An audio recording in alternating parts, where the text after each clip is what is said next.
चंदन गछिया कटाइले आसन बनाइले आसन बनाइले ताही आसन बैठले महादेव डमरू बजावेला है। ताही आसन बैठले महादेव डमरू बजावेला है। काई देखी हंसेला हरिसियात काई देखी कलसवान है। काई देखी हंसले महादेव डमरू बजावेला है। काई देखी हंसले महादेव डमरू बजावेला है।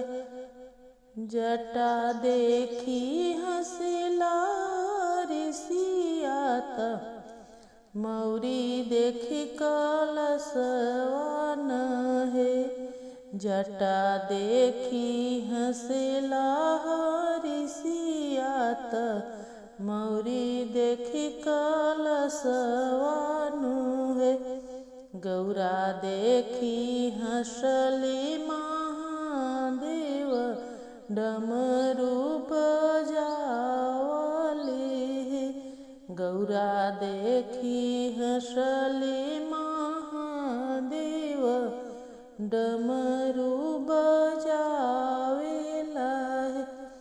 काई देखी बिहसेला नंगवात काई देखी डमरुआन है। काई देखी बिहसेला बसहात मने मने हंसेला है।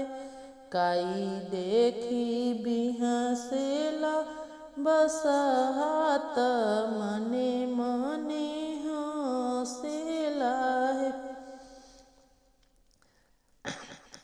काई देखी बिहसेला बसहात मने मने हंसेला है।